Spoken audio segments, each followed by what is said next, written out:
Assalamualaikum, selamat malam. Salam Rahayu.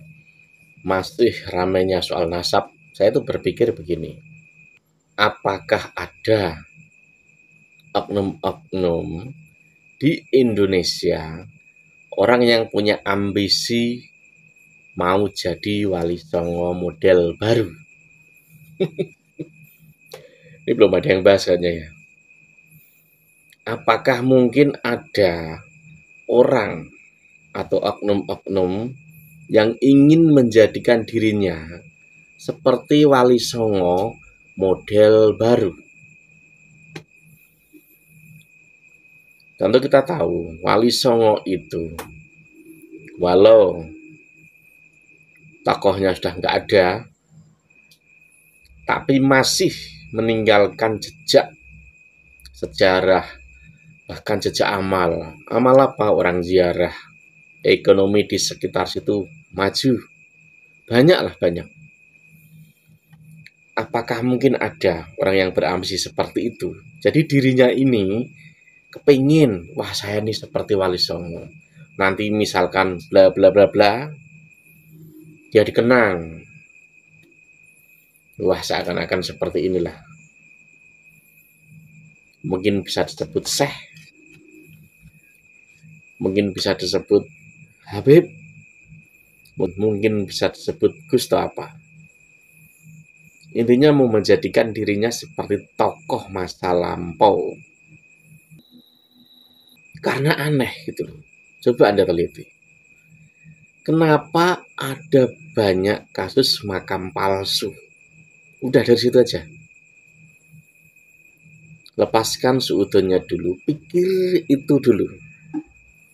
Kenapa banyak kasus makam palsu? Bahkan di satu tempat itu tidak hanya satu dua, bisa sampai 10, 5, 6, 7 makam palsu. Dan makam itu pasti kebanyakan tulisannya Habib. Saya juga ada. Itu apa tujuannya coba? Dari beberapa kasus yang coba saya baca, saat mereka ditanya, jadi kasus ini tidak pernah sampai ke kepolisian, tidak pernah, hanya ditanya, kenapa kamu buat makam ini? Jawaban klisenya karena apa? Wangsit, karena mimpi, karena merasa punya kemampuan gaib.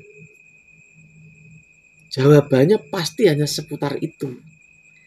Lalu tujuannya apa? Misalkan nih saya belajar ilmu untuk mengetahui sesuatu yang tertutupi. Lalu tujuannya apa untuk mendapatkan seperti itu? Apa coba? Finansial ekonomi? Karena dari beberapa kasus itu sampai makamnya juga sudah diziarahi orang. Apakah finansial ekonomi yang dicari dari keberadaan makam itu loh? Makam ini kalau ramai, parkir, tempat orang jualan, banyak sekali. Tujuannya apa coba? Anda berpikir dulu deh, diem dulu mikir. Iya ya, si A ini mempunyai ilmu bisa melihat sesuatu yang tertutup di tanah misalnya. Lalu tujuan dia membangun itu, mengetengahkan ke masyarakat ini makamnya ini. Itu untuk apa? Nggak sedikit loh, banyak loh kasus begitu. Tapi sayangnya kasus itu tidak pernah masuk ke polisi. Apalagi meja hijau. Nggak pernah terjadi kali. Gini loh, ada satu orang, dia mempunyai kemampuan seperti itulah. Apakah dia itu tidak punya murid? Pasti punya murid. Apakah dia tidak akan menularkan ilmunya ke orang? Pasti ditularkan.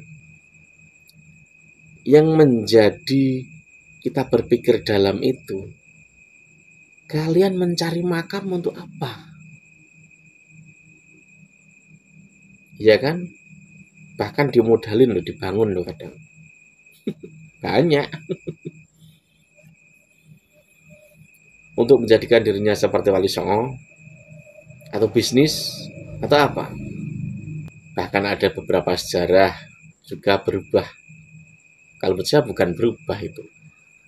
Jadi ada oknum yang membuat versi baru. Nah, versi baru ini kan membuat orang bingung saat orang baca itu. Ini yang benar yang mana? Kok malah justru membingungkan ya? Untuk apa? Apakah itu karena ambisi? Wah, gak mungkin. Satu misalkan si A si B, dia udah kaya raya, jabatannya tinggi, pengikutnya udah banyak, udah dipercaya, sangat hebat. Lalu pertanyaannya, misalkan si A si B, dia udah seperti itulah hebat, orang itu mungkin tidak mencari dunia lagi. Lalu pertanyaan yang dalam, apakah orang seperti itu tidak punya ambisi? Apakah orang seperti itu dipastikan tidak punya ambisi? Punya, saya yakin. Sehebat apapun orang itu punya kelemahan loh. Punya kelemahan, sehebat apapun orang. Dan untuk orang-orang besar, justru kebanyakan dia tuh ibaratnya apa ya? Seakan-akan dia tuh membuat monumen untuk dirinya. Biar mudah dikenang orang. Kalau monumen dalam artian bangunan, sesuatu hal yang dikenang orang, masjid udah biasa. Untuk khususnya Indonesia ini, kalau misalkan saya ini ulama, di angan saya ya, wah ya bisa seperti Wali Songo itu. Melebihi segalanya kalau dalam sisi keislaman di Indonesia. Ya bisa seperti Wali Songo. Lalu bagaimana mengupayakan bisa seperti itu? Lalu pertanyaannya lagi, saat orang mempunyai kemampuan seperti itu, misalkan benar punya loh ya, apakah ilmu begitu itu tidak hilang? Tidak ada jaminan tidak hilang loh. Bisa saja dalam perjalanan hidup akhirnya hilang ilmunya. Saya pernah dulu dimintain orang, dia minta bantuan. Jadi dia ini orang Bekasi, dia mempunyai kemampuan mengambil bayi di perut orang. Suatu waktu, karena hidupnya carut marut, ya dia mencari orderan begitu kan susah. Benar dia punya kemampuan bisa mengambil bayi orang. Di perut orang itu dipindah ke orang itu bisa. Suatu waktu dia keluar negeri, karena lama ilmunya nggak diasah, akhirnya hilang. Lagi untuk apa ilmu begitu? Sama udah lama praktek begitu. Udah lama dulu. Dapat order seperti itu, dapat. Masya Allah. Hanya karena sepele itu hilang loh. Jadi semua keilmuan itu, kemampuan itu bisa hilang. Lalu apakah misalkan orang ini punya ambisi membangun monumen untuk dirinya agar namanya populer? Apakah ilmunya itu tetap bisa ada terus? Nggak mungkin. Lalu apakah ambisinya itu pasti berhenti? Belum tentu. Karena terlanjur dengan monumennya, nama besar dia, bisa saja lanjut. Lalu asal-asalan misalkan. Dan biasanya, kalau ilmunya ini menurun atau hilang, kadang tuh dia akan kena masalah. Itu peringatan gitu loh. Ilmu kamu sudah saya tarik lagi misalkan. Ya udah kamu nggak usah begitu.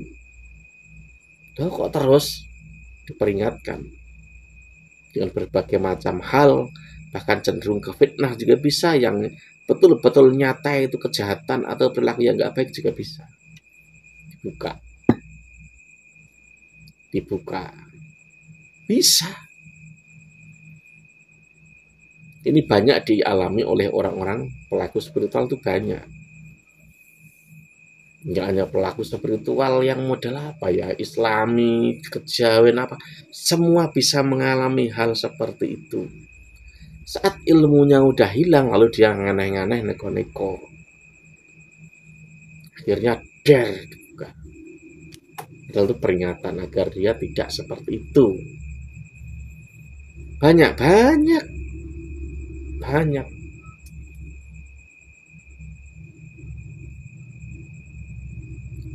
Lalu bagaimana? Kok banyak pengikut? Ya banyak. Yang loyal juga banyak. Kan dia punya uang banyak misalkan. Misalkan dia punya uang banyak, kan dia bisa membuat orang tuh loyal. Misalkan si A datang, si B datang ke rumahnya dia. Butuh mobil. Kasih kunci. Ambil nih mobil. Butuh apa? Saya bisa bantu apa? Bangun A, bangun B, ini kasih uang. Kira-kira orang yang begitu, yang dapat seperti itu loyal nggak sama dia? Loyal. Nah, sisi loyal ini kadang menjebak. Dia nggak akan tahu kebenaran. Dia akan menyingkirkan fakta, karena fakta di pikiran dia itu, dia baik sama saya kok. Saya dapat uang, dapat cuan. Saya makmur karena dia. Akhirnya loyal, mau jerumus ke neraka juga loyal.